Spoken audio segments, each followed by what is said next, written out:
আপনার কন্ডিশন তো আমাকে মানতেই হবে। মানুন, খুলুন। আচ্ছা,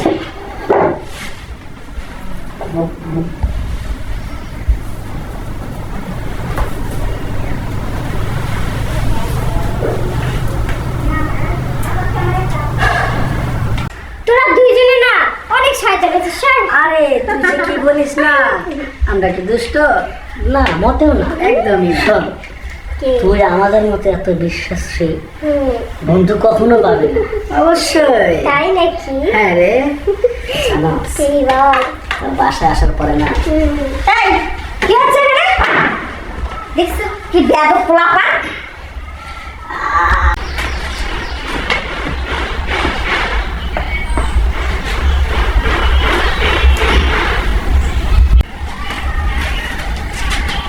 আপনি কি মিস সুফিয়ার সাথে? জি। আপনাকে ভিতরে ডাকছে।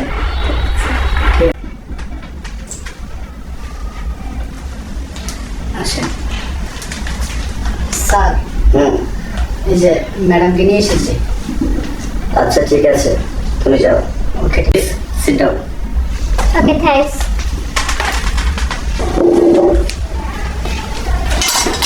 তো কি অবস্থা আপনার? জি, আমি চাকরির ইন্টারভিউ দিতে আসছি। চাকরির ইন্টারভিউ দিতে আসছেন? হ্যাঁ, হ্যাঁ, চাকরির ইন্টারভিউ তো দিতে আসছেন। নেন আমার ফাইলটা। শিওর? ফাইন।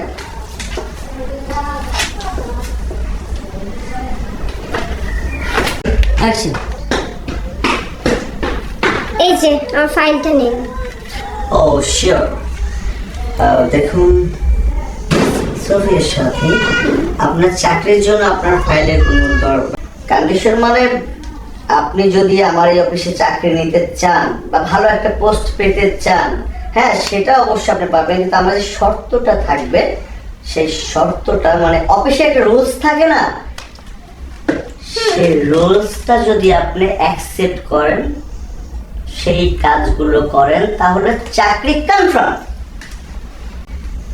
ঠিক আছে, আসলে আমি তো ইন্টারভিউটা দিতে আসছি, আপনি বুঝতেই পারতেছেন আমার চাকরিটার দরকার।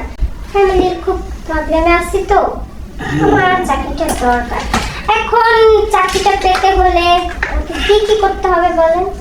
এই তো আপনি খুব সহজেই বুঝতে পেরেছেন যে একটা চাকরি নিতে গেলে যে কন্ডিশন থাকে, কি হতে পারে।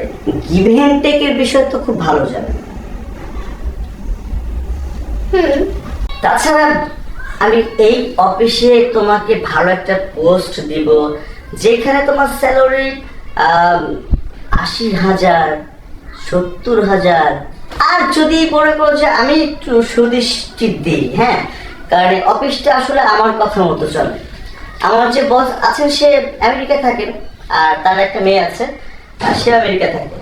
তো এখন আমি যেভাবে চালাবো সেভাবে চলবে। আমি যদি বসকে বলি, বস আমার এই স্টাফটা অনেক সুন্দর কাজ করতে পারে, মানে ও অফিসে আসার পর অফিস তো এস্টাবলিশ হয়ে গেছে বস, মানে প্রত্যেক মাসে কাজের শিডিউল বাড়ছে, বস তো ওর স্যালারি বাড়ায়ও দিতে পারে। আমার বসের আবার অনেক দয়ার শরীর। আচ্ছা, আমি কনফার্ম করতে চাই, যাও তোমার চাকরি কনফার্ম। গিভেন টেকের বিষয়টা বলতেছি, তুমি আগে এক কাজ করো, তোমার উপরে জামাটা খুলে দাও। কি জামা খোলা লাগবে? হ্যাঁ, আরে পাগল, তুমি এই অফিসে চাকরি করবা, এই অফিসের গেট আপটা দেখছো? আমার যারা স্টাফরা আছে কাজ করতেছে তারা কি গেট আপে কাজ করছে? তুমি যদি এইগুলো ঢেকে ঢুকে মানে কাজ করো, আমার যে বায়ার গুলো আসবে, ক্লায়েন্টরা তো থাকবে না, বলবে যে এসব মেয়ে রাখলেও তো দৃষ্টি আকর্ষণ করতে হয়। খুলো ভাসটা দেখি। ও আচ্ছা, আপনার অফিসে চাকরি করতে গেলে তাহলে মানে ড্রেস, ছোট ড্রেস পরতে হবে, ড্রেসটা খুলতে হবে। তাহলে এক কাজ করেন, আপনি আর দেরি না করে উপরে কাপড়টা খুলে ফেলেন। মানে জামা কাপড় খুলতে হবে? হ্যাঁ, আচ্ছা, আপনি যদি এইভাবে ঢেকে ঢুকে রাখেন আমি ভাসটা দেখবো কিভাবে, আর চাকরিটা হবে কিভাবে? মানে বুঝলাম না কি বলতেছেন। আপনার অফিসে চাকরি করতে গেলে এখন জামা কাপড় খুলে চাকরি করতে হবে, এটা কি? আচ্ছা আপনি কি ছোট, আপনি কি ফিরে দুধ খান, কিছু বোঝেন না? আপনার চাকরির দরকার হলে আপনি খুলেন, আর না দরকার হলে আপনি যান যান ভেতর। চাকরি করতে গেলে কাপড় চোপড় খুলে চাকরি করতে হবে, তাই না? হ্যাঁ। আচ্ছা আপনাকে এত সময় ধরে বলছি, আপনি বুঝতে পারতেছেন না? আপনি ছোট, হ্যাঁ ফিরে খোলেন। খুলতেই হবে। আচ্ছা, যেহেতু চাকরিটা আমার খুব প্রয়োজন, আপনার কন্ডিশন তো আমাকে মানতেই হবে। মানুন, খুলুন। আচ্ছা,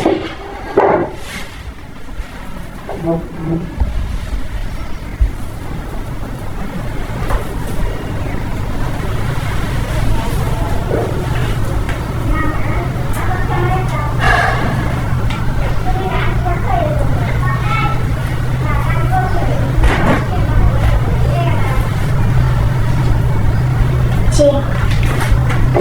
হ্যাঁ আপনার চাকরি তো ফাইনাল, মানে পাক্কা। এইটাতেও কেমন ঢাকা ঢাকা লাগতেছে, যদি এই উপরটাও খুলতেন। এটাও খুলতে হবে? হ্যাঁ, এটা না খুললে আমি বেতন বাড়াবো কিভাবে, চাকরি কনফার্ম হবে কিভাবে? এটা খুললে 10,000 টাকা বেতন বেড়ে যাবে। খুলো। ওকে। থাক থাক থাক থাক থাক থাক থাক, নামান নামান নামান নামান।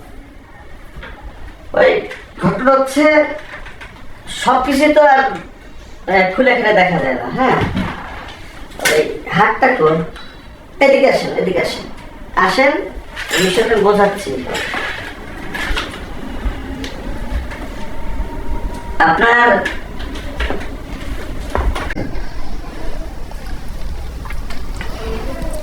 বলতেছি কি, চাকরি তো পাকা। আমি 80,000 টাকার কথা বলছি না, 80,000 টাকা না, আমি বসের কাছে বইলা পুরো 1 লাখ টাকার স্যালারি ব্যবস্থা করে দেব। তাছাড়া বলতেছি কি, চাকরি পাকা।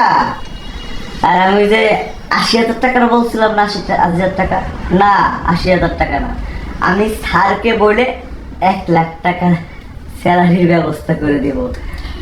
তাহলে আমি কখন থেকে জয়েন করব? কবে থেকে বলতেছো কেন? তুমি বলো আজকের থেকেই, কখন থেকেই। মনটা তো চাইতেছে 2,000 টাকা স্যালারি দিয়ে আমার পার্সোনাল পিএ বানায় রাখি। পিএ বানায় রেখে আমি সারাক্ষণ বসে এই বেয়াদব, কি করতেছিস সেটা তুই? ওই তোর এত বড় সাহস, তুই আমার অফিসে চাকরি নিতে এসে তুই আমার গায়ে হাত দিছস? হ্যাঁ, এই তুই কারে তুই বলতেছিস? আমাকে চিনিস তুই? এই যে কোম্পানি দেখতেছিস, এটা রাহাত চৌধুরীর কোম্পানি, আর সে রাহাত চৌধুরীর একমাত্র মেয়ে আমি। তুই কি করতেছিস? হ্যাঁ, কি করতেছিস? আমার বাবা তিল তিল করে এই কোম্পানিটা গড়ে তুলছে। আমরা না হয় আমেরিকা ছিলাম, আমরা কি জীবনে এই দেশে আসবো না নাকি? তুই কি ভেবেছিস? তুই ভাবছিস যে আমরা আমেরিকা চলে গেছি, এই কোম্পানিটা ছেড়ে দিয়ে চলে গেছি, এখানে আর কখনো আসবো না, কোম্পানির কোনো মানে এটি আমরা কিছুই নিব না, তাই না? এটা ভাবছিস? এই জন্য তো কোম্পানিটার মধ্যে লীলা খেলা শুরু করে দিছিস। আমার কোম্পানিটার বদনাম হয়েছে কেন আজকে? একমাত্র তোর জন্য। তুই অফিসের মধ্যে এই সমস্ত কাজ করেছিস। প্রত্যেকটা মেয়েকে ইন্টারভিউর সময় এরকম করিস, তাই না? কাপড় না খুললে চাকরি দিবি না তুই? না ম্যাডাম, হয়েছে কি, আমি এই কি হয়েছে? তুই আমাকে কি বলবি? বলি। আমি বাইরে থেকে শুনে আসছি, অনেক কিছু শুনে আসছি, শুনে এসে সেই জন্য আমি ছদ্মবেশে এখানে আসছি তোর এই চেহারাটা দেখার জন্য। ম্যাডাম আসলে মানুষের কথা যা শুনছেন, অনেক কথাই ভুল ম্যাডাম। ঠিক আছে, আমার একটা মনে করেন সম্মান আছে এই মহল্লার মধ্যে, আমার কথা শেষ করতে দেন। না, তোকে তো আর কথা বলতে দেওয়া যায় না। আর কি বলবি তুই? মানুষের কাছে যা শুনছি ভুল, তাহলে আমি আজকে যেটা পরীক্ষা করলাম সেটা কি? তুই আমাকে কাপড় খোলাইছিস। তুই বুঝতে পারতেছিস তুই কি কাজটা করছিস? ম্যাডাম আর হবে না। এই, আর হবে না কিসের জন্য? আর হবে না বলে কোনো শব্দ নাই। যেটা হইছে হইছে, এতদিন ধরে হইছে। কোম্পানিটারে তুই পথে নামাইছিস। ম্যাডাম ম্যাডাম ম্যাডাম অনেক মানুষ দেখতেছেন, দেখো, দেখেন আমার আমি সম্মান সব আছে। স্টাফকে ডাক দিব। আমি এখানে পুলিশ ডাকতাম, কিন্তু কেন ডাকিনি জানিস? আমার কোম্পানিতে যদি পুলিশ আসে, আজকে আমার বদনাম হবে, এই কোম্পানির বদনাম হবে। এই শোন, ভালো ভালো তুই এখান থেকে কেটে পড়, নাহলে আমি কিন্তু তোকে জেলে পাঠাবো। যা, বের হ। যাচ্ছে। সুইট একটা। খালাম্মা কি বলতেছেন? কিছু না তো। দেখছো মুখে মুখে কি সব বলতেছি, আমি যেটা দেখলাম আর কি ভুল দেখলাম? আরে তোরা ছেলে মানুষ তাই না, ও একটা মেয়ে মানুষ, ওর গায়ে এরকম হাতাহাতি জড়াজড়ি ঢলাঢলি এগুলো কি ভালো লাগে? আর এগুলো কি ভালো দেখা যায়? এই যে দেখো, কাকে কি বলছো তুমি মা? হ্যাঁ, এদেরকে বলছো? এদেরকে লজ্জা শরম বলতে কিছু আছে? এই যে সাথী, তোকে কি বলছিলাম তুই বাসায় কোনো ছেলে বন্ধু নিয়ে আসবি না, তারপরে তুই ছেলে বন্ধু নিয়ে বাসায় এসে উড়ু উড়ু করতেছিস। এই ছেলে, তোমার নাম কি? আমার নাম পারভেজ।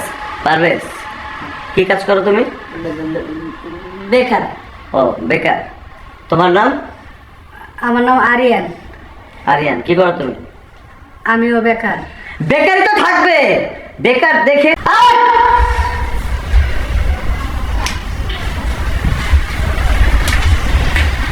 কি রে মা, তুই কি একটু শুধরাবি না?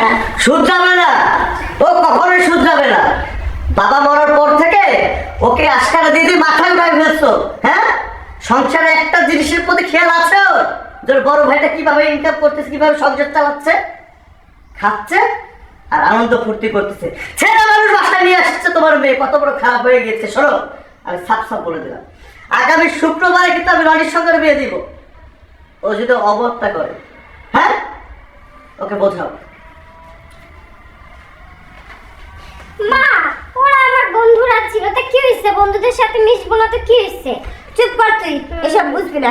এখন তুই অনেক বড় হয়েছিস, ওরা ছেলে মানুষ, তোর থাকবো মেয়ে বান্ধবী, ছেলে বা বন্ধু না। আর তোর ভাই যা বলতেছে তুই তাতে রাজি হয়ে যা। না ভাইয়ের কোনো কথাই হয় না। আসল, আচ্ছা ঠিক আছে, ঘরে চল। চলো।